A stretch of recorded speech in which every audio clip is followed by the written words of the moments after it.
Hi, I'm Matt from Braiding Images, and I'm here today to talk about this, the Sony RX100M3. Now the RX100M3 is a really great point-and-shoot camera that also takes amazing video. There are newer versions of the RX100, but the Mark III is still a really good purchase. So I'd like to talk a little bit about the camera and give you a little tour of the features and tell you what I think about it. So first of all, when you look at the camera when it's switched off, it's nice and compact. So this thing will easily fit in your trouser pocket or your jacket pocket, so you don't need to, carry around a special bag for this thing. It's also nice and light, so it's not going to bother you carrying this thing around all day. It also comes with a little wrist strap, so you don't need to worry about dropping the camera. And I've also found it just fits in the palm of my hand quite well, so I sometimes walk around holding it like this, and then I'll just bring it out when I need to take a picture. So you turn the camera on using the on-off switch on top, and when you press that, you see that it jumps to life and the lens extends out of the body. So this is a nice lens. It's made by Zeiss, and you can sort of zoom in and out with it. Now it'll do from quite a wide shot to sort of a mid shot. You can't zoom very far with it if you want to shoot something from a long distance. This isn't the zoom lens for you. But for everyday stuff, it's really useful.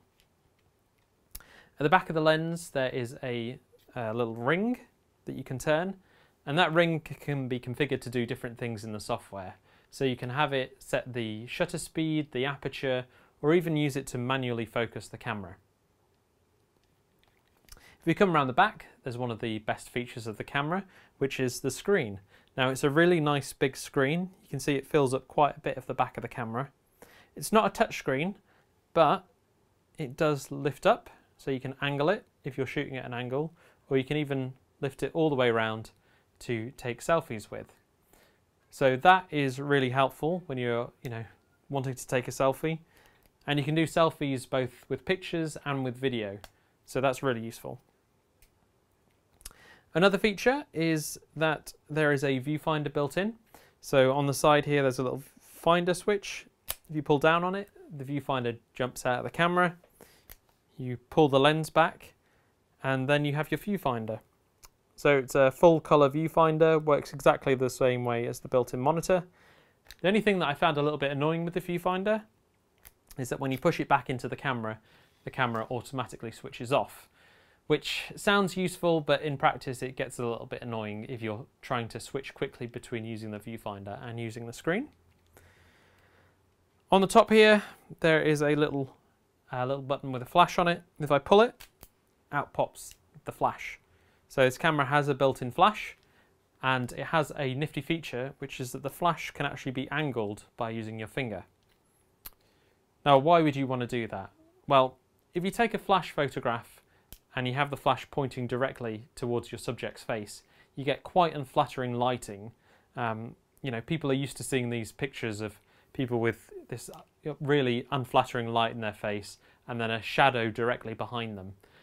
And it's not that great. So a good tip for getting good pictures with the flash is to angle the flash up towards the ceiling and have the ceiling bounce the light into your subject's face.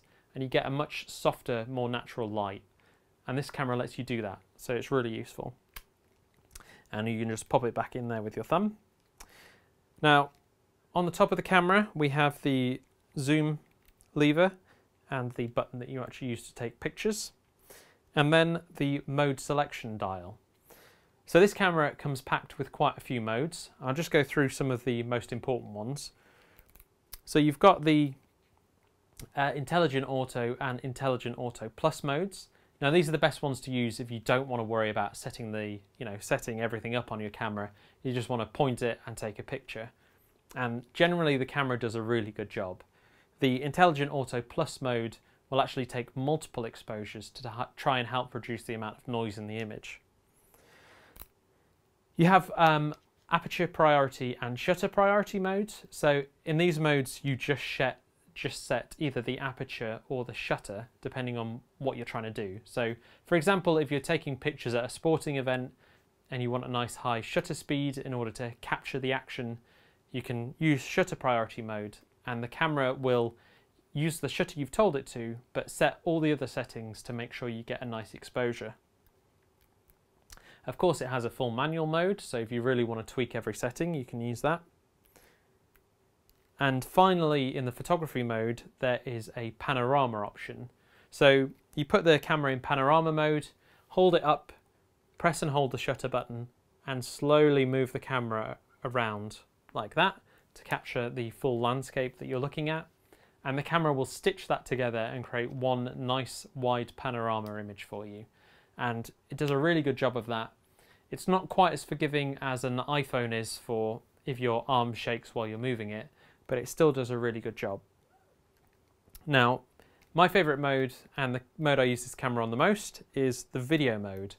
You know, I love taking videos with this thing. You get really good quality footage out of it, but it's so lightweight, it's easy to carry it around and have it with you wherever you are. So the video mode actually has sort of sub-modes to it. So you can have your video mode in full auto, just like you can take pictures with full auto. So this lets the camera set all the settings for you. But you can also put it in full manual, and you can have it in shutter priority or aperture priority, as we discussed for the photography modes. So if I turn it around, you can see on the screen some of the options. So at the top here, I've got it in shutter priority mode. It tells me I've got 3 hours left on this card. I've got it set to autofocus, and some of the camera settings at the bottom here. If I press the function menu, you can see up come some of the most common features that you'd want to switch around. So for example, I can change focus mode into the manual mode if I want to set the focus for my subject. Bring that back up again. You can set exposure compensation, so you can tell the camera to expose slightly darker or slightly brighter. You're able to set the ISO, so at the moment I've got that set to full auto, but if you want to dial in the ISO you can do that here. And a really useful feature is the ND filter. An ND filter, or a neutral density filter, basically reduces the amount of light coming into the camera. And that's really useful if you're shooting outside on a bright sunny day and you still want to have a relatively shallow depth of field, or you don't want your shutter speed to go too high. So I really recommend using that when you go outside. The only thing that can sometimes be an issue is remembering to turn it back off again when you go inside, and then you wonder why the camera is so dark and struggling to get exposure. So that's caught me out a few times. But when you switch it on, it does show you on the screen that the ND is there, so you can remember. You can also set your white balance if you want to override the auto white balance. And finally, you can change the shoot mode, as I said, between manual, auto, and shutter or aperture priority. So this is a really great camera. We've used it a lot.